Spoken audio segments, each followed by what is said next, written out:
What up, guys? Alchemist saying something nice for you. So I posted a video yesterday saying Barrow Dyad is better than Final Warning. Called this boy Barrow because he bore you in the ground 6 feet under. And some people had a little pushback saying, no, Final Warning do this much damage, yada yada yada, right? So I went into the dungeon, had my friend Itachi come there if it's well rating so I can do this easily. So went into the dungeon and we did a damage test on Grass Average Ogre to see which one does more damage over time the quickest and during the time frame of the ogre, right? I made sure there was no strand synergy in the artifact activated, so there's no strand synergy with threatlings or unraveling orbs and stuff. I didn't want no threatlings or threatlings changing the results. Of course Final Warning does unraveling, so it's gonna get that extra damage from itself, but I didn't want the threatlings intervening with the actual damage, right? Because that's just available for the artifact right now. I made sure I didn't have nothing on in my freaking subclass to power it up or anything like that. All thing we got is Will of Radiance. There's no surges on. This is pure regular damage. And remember, Barrow Dyad does not have target lock unlocked yet for the weapon. This is the white form of Barrow Dyad, the ambitious one. So this is the single target DPS one, not the black DPS one, right? Hope you guys enjoy the footage, and then after I show the footage, hey, I'm just going to say what it is, you know?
Okay, y'all seen the footage. As y'all can see, Barrow Dyad kind of washed Final Warning. Washed it, okay?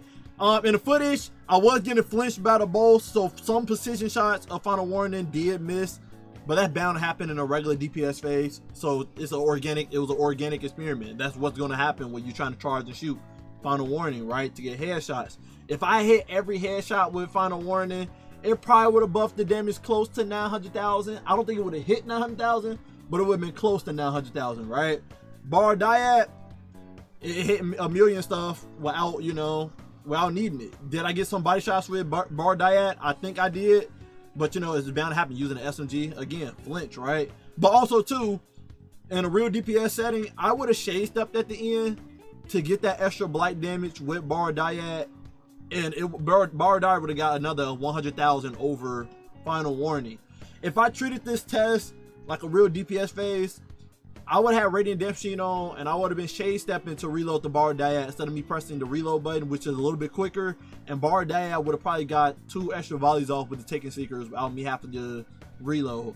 While Final Warning, if I shade step Final Warning, I still have to wait and charge up the gun to do the damage. You have to charge up the gun of Final Warning to get the extra damage. I got the catalyst and everything, so I did get the extra 5% damage it needed and got the refunded ammo, and I tapped out the rest of the ammo after you fully charged, if you don't know that trick with Final Warning, to still get that extra damage with it. So I did everything I could to get Final Warning as extra damage as possible. Barrow Dyad just blew it out the water. And this is, again, this not applying like the artifact, because both of them are strand weapons, so they're both of them with artifact buff. This not applying strand surge and leg because they both can get it. No debuff. This is just raw adultery, both weapons.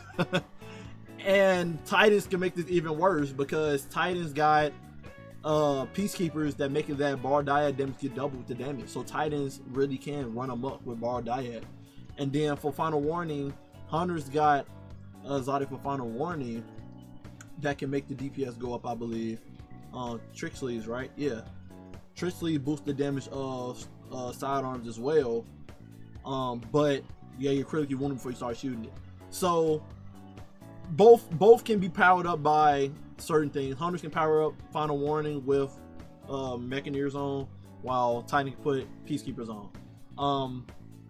But me personally, I would be running this exotic just to make final warning do more damage if I can just run Barrow Dyad strong already, right?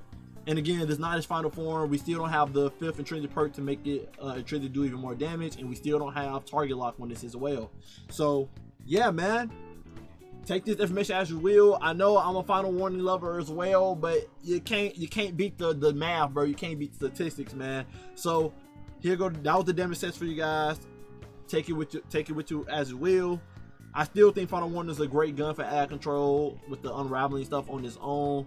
But when it comes to taking out these champions and GMs and stuff and boss damage, Barrow Dyad got it right now when it comes to one of, if not the best DPS primary in the game right now. And this not even his final form. Love you guys, appreciate you guys always. And something you guys don't know, target lock increases the weapon damage by 110% if you're hitting all your shots, which is easy to do when it's a big target, right? So whatever damage I just showed with Barrow Dyad, basically double that, right? If target lock affects the blight damage, the blight secret damage, which most likely it will. If not, say la vie. But the damage that Barrow Dyad is doing is gonna be doing double damage when target lock comes out, as long as you don't miss your shot, right? So yeah, man, this weapon is just amazing, and I'm glad it's getting stronger and stronger as the season goes on. Love you guys, appreciate you guys always, and until next time, stay up.